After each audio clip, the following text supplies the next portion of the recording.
Explore, à la rencontre de la recherche. Explore. Qu'est-ce qu'une recherche fondamentale ? Quelles sont les sources d'inspiration, les lieux et les expériences d'où les idées émergent. Une chercheuse, Un chercheur, nous fait partager l'intimité de son projet de recherche dans un lieu de son choix. Le scientifique n'est pas celui qui est assis dans son fauteuil avec un verre de vin ou avec une cigarette, une pipe, essayant de se poser les questions sur l'univers. Explore, un lieu, une recherche, avec Elisabetta Mileo.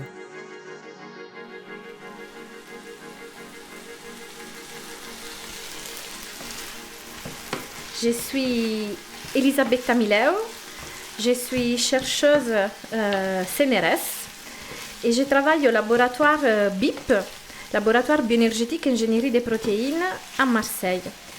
Et en ce moment, je suis chez moi, dans ma cuisine, et en train de cuisiner. C'est une autre de mes passions. Et c'est un endroit où je me sens bien et où le travail manuel permet à la tête, au cerveau de s'évader. Et souvent, ça m'est arrivé plusieurs fois ici, j'ai eu des idées concernant mes recherches, concernant de problèmes, d'expériences ou de résultats que je ne comprenais pas. Et en faisant ce travail manuel, ça permet de débloquer et de comprendre des choses. Le projet dont je parlerai aujourd'hui, c'est vraiment ma thématique principale de recherche. Donc le titre court de ce projet, comme il est connu dans le milieu scientifique, et en anglais c'est INSALI-PR. En français, on pourrait traduire avec la RPE in cellula. Et la RPE, c'est un acronyme qui veut dire spectroscopie de résonance paramagnétique électronique. Et cellula, c'est les cellules. Donc, ça veut dire que l'objectif de ce projet était et l'est encore d'étudier le mouvement des protéines directement dans les cellules. Donc, ce projet était financé par l'Agence nationale de la recherche, donc l'ANR, et c'est un projet jeune chercheuse. Et j'ai eu un financement conséquent pour pouvoir lancer ces recherches qui n'étaient pas faites au labo, le BIP, Bioénergétique Ingénierie des Protéines, son acronyme c'est BIP. Et j'avais besoin d'argent pour m'équiper et aussi pouvoir embaucher des jeunes chercheurs, des post-docs, on les appelle, pour porter main forte à ces projets. Donc c'est quelque chose qu'on fait de façon très récurrente. On ne cherche pas seulement des idées, on ne cherche pas seulement des résultats, mais on va aussi chercher l'argent qui va nous permettre de nous équiper, de développer des projets.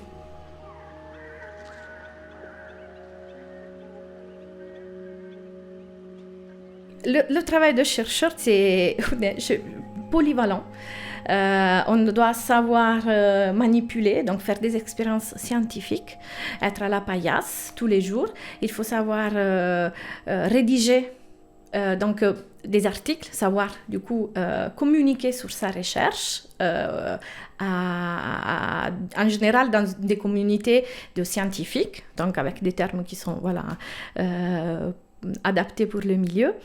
On cherche aussi à faire comprendre nos recherches aux gens qui sont pas dans notre milieu. Et après, on doit savoir embaucher des gens, parce que quand on cherche des chercheurs qui nous aident, on a besoin d'être un peu manager. Il faut manager la recherche, donc arriver à gérer ces personnes, pas seulement d'un point scientifique, mais aussi d'un point de vue humain. Et après, les laboratoires, il faut les nettoyer. On est là aussi à passer la serpillière, nettoyer, faire la vaisselle, dépoussiérer. Voilà, donc oui, il faut s'attendre à faire tout. J'ai la chance de travailler dans un laboratoire qui est moyen, il n'est pas très grand. et je me sens bien évidemment soutenue. Je trouve que les jeunes sont poussés et soutenus par les plus expérimentés. Donc ça, c'est un sentiment qui est vraiment... En fait, on le voit, on le ressent beaucoup. Et après, pour moi, c'était essentiel d'être dans un laboratoire où il y a beaucoup de femmes. Il y a des femmes, on a eu plusieurs directrices de laboratoire, plusieurs femmes sont chefs d'équipe, des femmes qui ont une famille, des enfants. Et pour moi, au moment, quand j'ai eu aussi mes enfants, c'était clé d'avoir des figures et des exemples un peu à suivre. Ça m'a permis d'avoir de personnes de repères. Je pense que c'est quand même assez exceptionnel d'avoir un laboratoire où il y a autant de femmes qui recouvrent des positions assez importantes. Et on en a plusieurs fois parlé. J'ai eu l'occasion de parler du coup avec l'ancienne directrice, Marie-Thérèse, l'actuelle, Barbara, et d'autres chefs d'équipe qui sont venus quand même essayer de comprendre dans quel état j'étais après les accouchements, comprendre si tout allait bien. Et pour moi, c'était très important, ça. Et je pense que pour les autres filles, on est toutes très contentes et reconnaissantes de ça. Explore. À la rencontre de la recherche. Mon projet, plus en détail, moi, ce que je cherche à faire, c'est vraiment de comprendre le mouvement des protéines dans leur environnement naturel, ça veut dire la cellule. Dans une cellule, 70% des molécules qui sont présentes dans une cellule sont des protéines. Elles sont vraiment les ouvrières de la cellule et elles ont plein de fonctions différentes. Elles font le support vraiment de la cellule. Elles permettent le transport et l'entrée de nutriments. Du coup, je pense aux protéines de membrane. Il y a des enzymes qui permettent d'effectuer vraiment des réactions chimiques dans la cellule. Et même les anticorps sont des protéines. Donc, elles sont vraiment des molécules clés et très importantes. On ne les connaît pas toutes. Je ne pourrais même pas dire combien il existe, mais c'est beaucoup. De leur mouvement, de leur forme et de leur mouvement dépend leur activité. Donc, étudier le mouvement et la forme des protéines est essentiel pour comprendre comment elles fonctionnent, mais aussi pour comprendre qu'est-ce qui se passe quand elles ne fonctionnent pas bien. En fait, le changement de forme d'une protéine peut être associé à un manque d'activité, de fonction de la protéine. Du coup, elle ne fonctionne pas. OK, elle produit plus ce qu'elle devait produire. Mais elle peut devenir aussi toxique pour la cellule, pour le corps humain, si on pense aux cellules humaines. Et du coup, il y a des maladies qui sont liées au changement de forme des protéines. Et pourquoi je veux étudier ces formes et le mouvement? En fait, les protéines, on ne les voit pas à l'œil nu. On ne les voit pas, même avec les plus puissants microscopes, on n'arrive pas encore à pouvoir détecter la forme au niveau vraiment atomique, à l'échelle atomique et moléculaire, on ne peut pas le voir. Et du coup, on a besoin de développer des outils pour pouvoir les voir ou suivre ces changements de forme et de mouvement. Et mon travail se situe exactement là, essayer de décrypter le mouvement des protéines et la forme, et en plus dans la cellule. Jusqu'à maintenant, la plupart des études ont été effectuées in vitro. Ça veut dire qu'on étudie les protéines, on les extrait de la cellule et on les étudie dans une solution diluée, en tampon. En fait, c'est ce qu'on appelle un tampon. Et depuis une dizaine d'années, une quinzaine d'années, les scientifiques se sont posé la question du fait que probablement le fait d'extraire la protéine de son environnement naturel pourrait avoir un impact sur sa forme. En fait, une cellule, si on prend le tube in vitro dans lequel on étudie de façon classique les protéines, et si on imagine la cellule, la différence, c'est énorme au niveau de peuplement. Le petit tube in vitro correspond à un ascenseur vide dans lequel on veut rentrer. Donc, on peut dans un ascenseur vide, on rentre sans problème. Dans la cellule, on peut la comparer à un ascenseur qui est rempli, mais plus de sa capacité. Et là, si on veut rentrer, il faut se faufiler, il faut un peu changer sa forme. Donc, ça a du sens de se dire, probablement, les composants, ce qu'on trouve dans la cellule, peut avoir un effet sur la forme des protéines.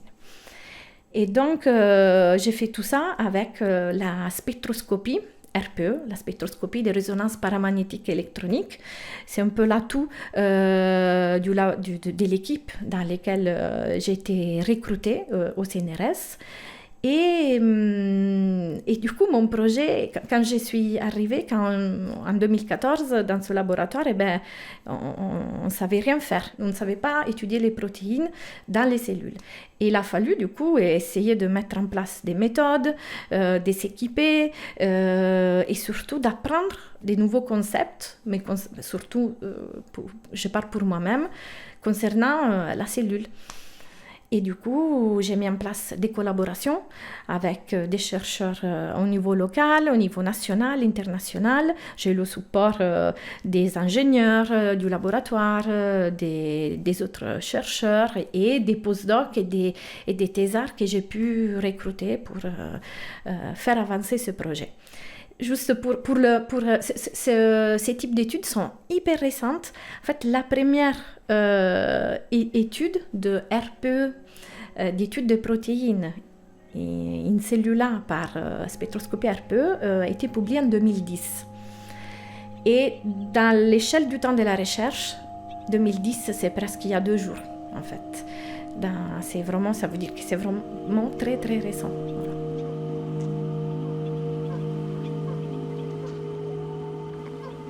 On parle souvent de la différence entre recherche fondamentale et appliquée.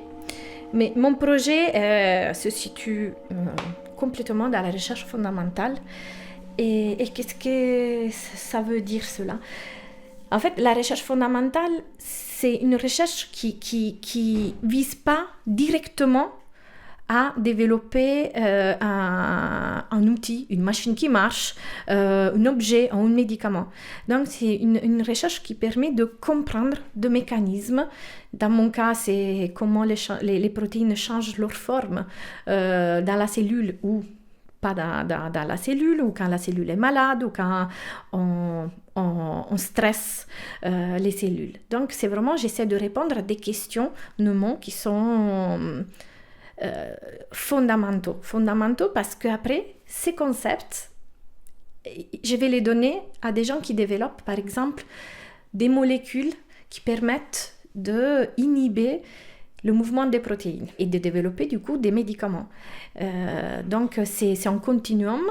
Donc dans mon cas, la recherche fondamentale, la personne qui va développer la molécule, le médicament qui va bloquer le mouvement de protéines de façon à qu'elles ne deviennent pas toxiques, lui, il va faire de la recherche appliquée parce qu'il va sortir quelque chose de concret. Mais la recherche appliquée ne peut pas exister sans la recherche fondamentale.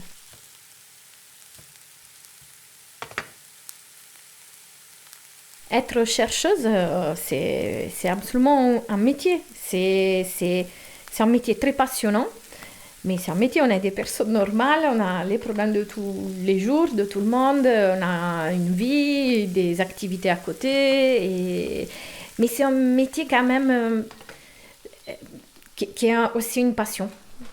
Dans mon cas, au moins, bien sûr, c'est le métier qui me permet de vivre. Je gagne de l'argent comme ça, mais c'est une passion et c'est un métier qui ne s'arrête jamais. Ça peut-être, il faut faire attention parce qu'on le ramène à la maison. Dans notre tête, ça va en continu et je le ramène dans ma cuisine parce que je ne peux pas m'en empêcher, je ne peux pas couper.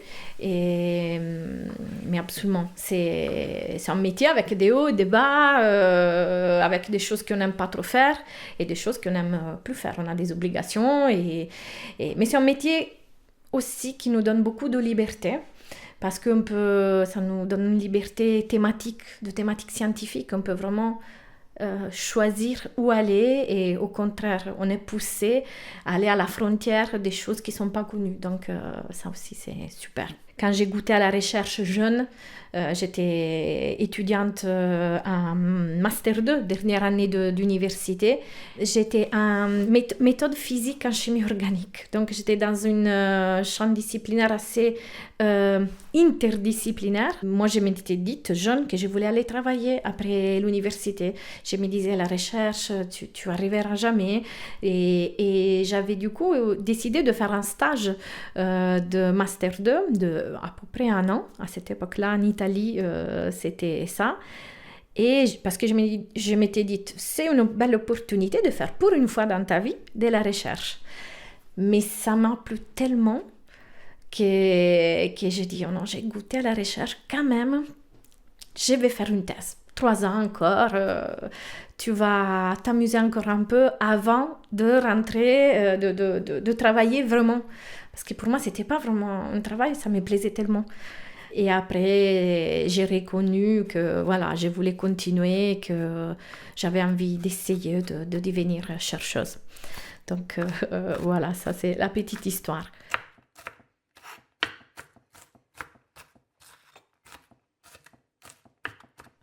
Je vais vous raconter un moment quand même clé dans mon parcours scientifique qui je trouve rigolo.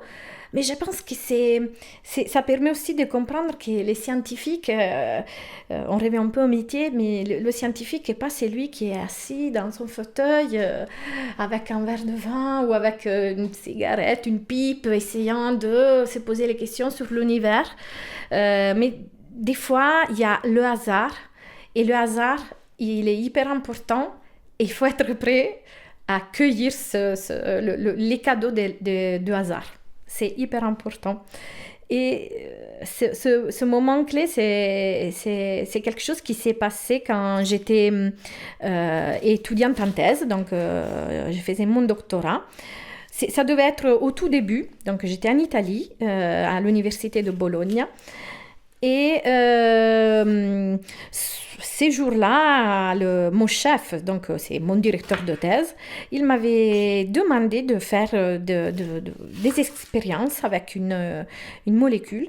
Et il voulait que je regarde qu'est-ce que ça donnait de mélanger cette molécule avec un radical libre, donc des radicaux libres, les nitroxydes. Et il voulait que je regarde tout ça toujours par la spectroscopie RPE. La spectroscopie RPE, c'est vraiment le fil rouge de ma carrière. Et donc, je me vois dans le laboratoire préparer ces mélanges, essayer de mélanger, de solubiliser tous ces mélanges. Et en fait, j'avais passé une journée entière à essayer d'en sortir quelque chose. Mais en fait, j'avais vraiment 0 résultat. Il n'y avait rien qui s'est passé. J'avais préparé, je pense, au moins une vingtaine de tubes différents avec des mélanges différents. Et ça avait vraiment rien donné.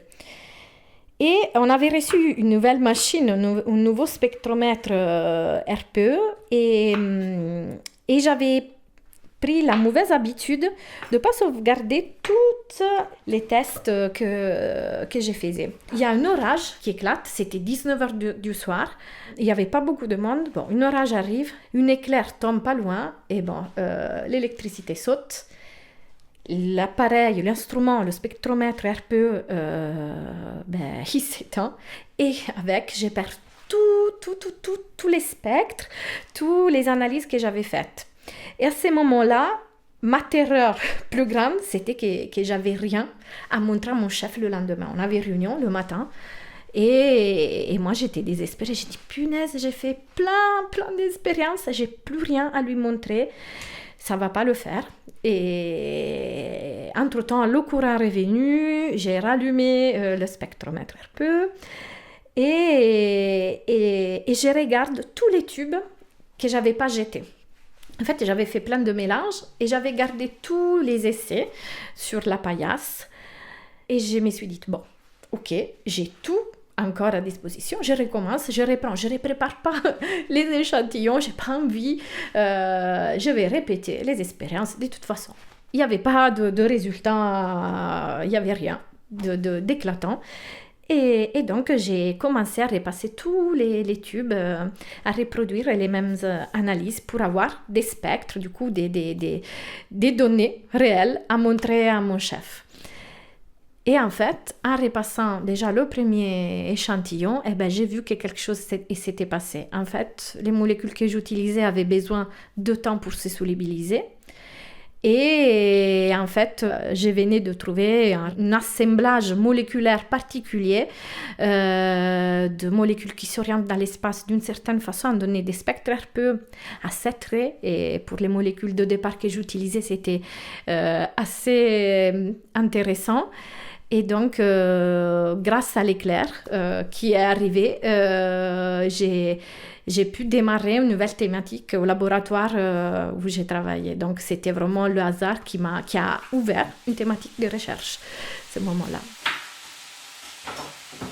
Voilà, il faut cueillir aussi voilà, les signes du hasard. En fait, on l'appelle en recherche. En anglais, c'est serendipity. En français, je pense, c'est la sérendipité.